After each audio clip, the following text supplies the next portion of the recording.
সরকারের পায়ের তলায় মাটি নাই, অর্থনৈতিকভাবে সরকার দেউলিয়া হয়ে গেছে। আজকে 2024 মে দিবসের প্রতিবাদ হচ্ছে শ্রমিক মালিক গর্ব দেশ, স্মার্ট হবে বাংলাদেশ। স্লোগানটা কিন্তু খুবই সুন্দর, কিন্তু এই সুন্দর স্লোগানে বাংলাদেশের জনগণের কোন উপকার হবে না। এই সুন্দর স্লোগানে যে দেশের জনগণ মুক্তি পাবে না।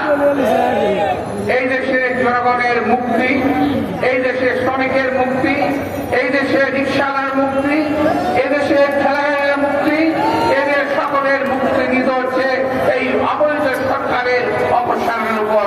এই দেশের মানুষের মুক্তি নিহিত রয়েছে।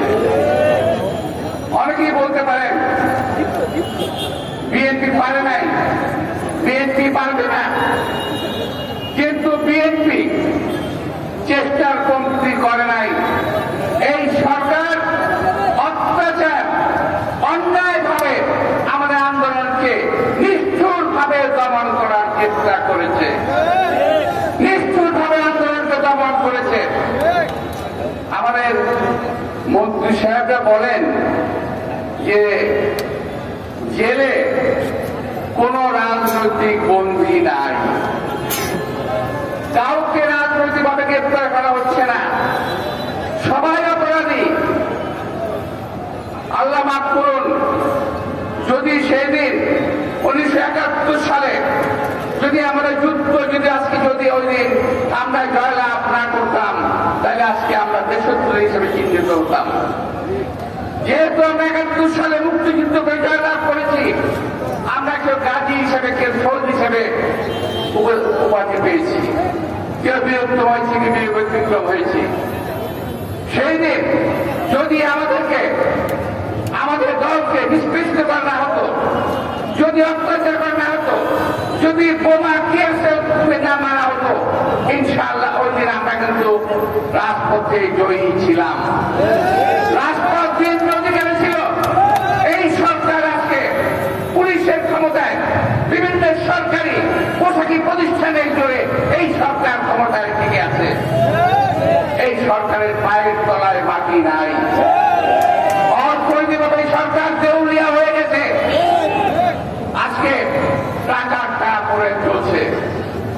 আজকে যেই সময়, এই ধরনের সময়গুলোতে উচিত ছিল এই সরকারের শ্রমিক ভাইদের স্বার্থ রক্ষা করা, তাদেরকে সাবসিডি দিয়ে ঘরে বসিয়ে রাখা। এই সময়ে রিক্সা চালক ভাইদের রিক্সা চালানোর কথা নয়, এই গরমে শ্রমিক ভাইদের রাজপথের বেরোয়ার কথা নয়। এই গরমে কোন পরিস্থিতি কোন মানুষ বাইরে থাকতে পারে না। সরকার সাবসিডি দিয়ে এই শ্রমিকদেরকে বাঁচিয়ে রাখা উচিত, কিন্তু সরকার সেটা করছে না, সরকার করতে পারবে না। কারণ এই সরকার দেশটাকে শেষ করে দিয়েছে, এই দেশটাকে তলাবিহীন চুরি বানিয়ে দিয়েছে। সুতরাং প্রিয় ভাইরা, আমাদের স্লোগান শ্রমিক মালিক গর্ব দেশ, স্মার্ট হবে বাংলাদেশ। এই যে কথা বলছেন, সাজাপ্রাপ্ত আমাদের নেতারা, প্রতিদিন সাজাপ্রাপ্ত নেতারা কারাবন্দী হচ্ছে। এই সরকার স্মার্ট বাংলাদেশ করেছে বিএনপির নেতা কর্মীদেরকে জেলে পাঠিয়ে, বিএনপি নেতা কর্মীদেরকে সাজা দিয়ে আজকে সরকার স্মার্ট হয়ে গেছে। কিন্তু সরকার বাস্তবে কোন স্মার্টনেস বাংলাদেশে আনতে পারে নাই। প্রিয় ভাইরা, আমি আজকে আমাদের বিএনপির, আমাদের শ্রমিক দলের শ্রমিকদের একটাই অঙ্গীকার